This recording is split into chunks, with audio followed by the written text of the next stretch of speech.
Once upon a time there was a young man named Mai in Tiem. He was a man in a country all the way to the southern sea, being sold as a slave.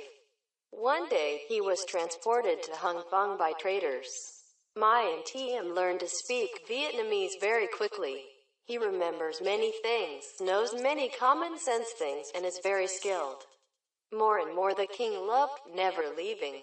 At 35, he served as a valet, having a private house near the king's palace. Mai's wife is the foster daughter of the king who gave birth to a boy at the age of 5. Mai has all the servants in the house. There are no shortage of delicious things in the house. Although the authority is not great, but he is afraid of everyone. Many still frequented the bridge, but seeing Mai has a high position, it is not rare for those who are born jealous. One day, at a banquet for the guests, amidst the endless recitation of people, Mai and Tiem humbly told them, "Nothing. Everything in this house is my forerunner." Mai said very naturally, because his country religion said that the present joy of suffering is the result of good or bad deeds of a previous life. But among the attendants were several servants near the king, who had long hated him. Catching the sentence that they thought was arrogant, they rushed to the king and told the king. King Hung heard extremely angry. The king roared, "Wow, you liar. It says so today. How much disrespect it comes out tomorrow. The slave army betrayed. Confine her back to me." That afternoon, Mai was taken to the dungeon. Then he understood he missed words. Mai told herself, "From now onwards I will be tormented because in my previous life I did not behave." Meanwhile, at the court, the officials met to try Mai's trial. Many people suggested execution. Someone suggested cutting heels. But the words of an old man caught Hung Vong's attention. He was right to die. But before he died, we should make him realize instinctively that his possessions are due to the grace of His Majesty and not any forerunner. I heard there was an island outside Russia. Give him out there with a couple of months' salary so he can sit and think about his predecessor before he stops breathing. King Hung nodded approvingly, but after ordering, the king also said, "Give him enough salary to use in a season, do you hear?" Today went into exile. Everyone tried to stop, but Mai and Tiem's wife still insisted on following her husband to the island. She carried her son along. Everyone thinks it's crazy, and she believed in her husband's words, "Heaven gives birth to the heavens and gives birth to grass. What to worry about?" But when she stepped on the deserted sand, the young woman could not help but feel guilty and sobbed into her husband's shoulder, "We just die here." Mai hugged her children and told her wife, "Heaven always has eyes. Cheer up, do not worry." Over the first month, the couple's life was temporarily okay. The house is hidden inside a rock niche that is covered with a fog. Drinking water, the stone has streams. Without salt, there is seawater. But what about extending life? The couple looked at the dried rice. If we have a handful of seeds, we will not worry about anything.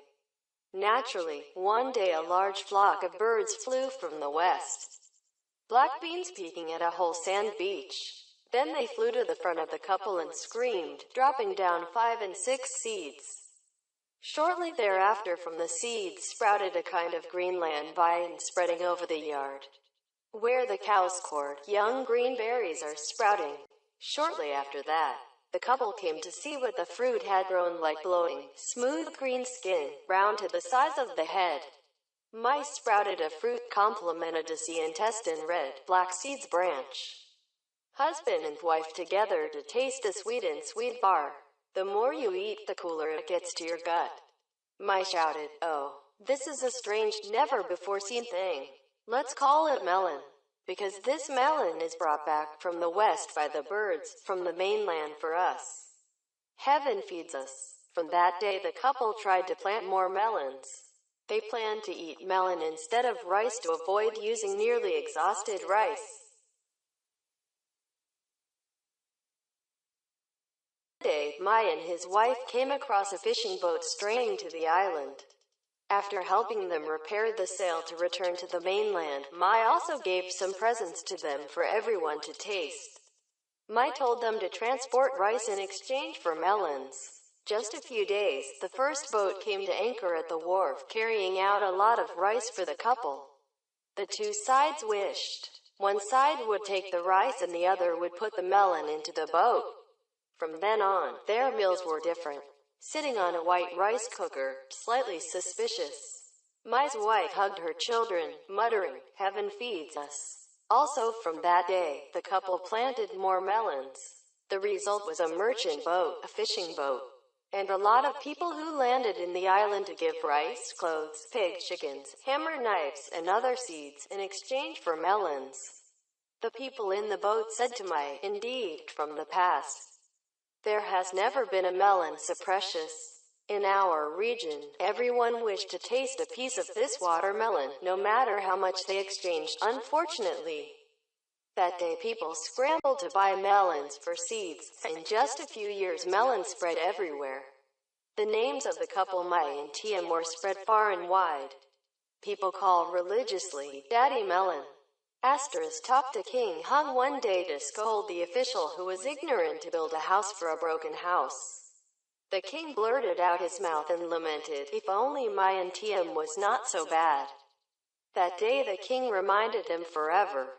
Twice the king asked Lak to ask what Mai is doing now. Lak Ma responded, "Maybe he is no more." But the king did not believe. The king immediately sent another slave to provide food and boats for him to enter Asia to search for Mai and Tiam. A month later, he brought back a king full of melons and said, "This is an offering of Mr. and Mrs. Mai to His Majesty." He told the king clearly about the new days of suffering in the current situation of the Mai couple. Then he continued, "Now Mr. and Mrs. Mai have a house out there quite beautiful. There are more than 10 servants, a melon yard, a rice field, and lots of pigs and chickens." The more Hung King heard, the more startled. The king clicked his tongue to tell some of his servants who had accused Mai the other day. He said it was his predecessor, right and not wrong. The king sent a team of servants to pick the couple back and let Mai return to his former position. The king gave 2 daughters to comfort him. Now on the island, it is also called Tiam Beach. The successors of the couple's work on the island are still crowded. They founded a village called Mayan Village. In Mai's old house, they set up a temple for the couple. People call it Western Melon Ancestor, or Watermelon.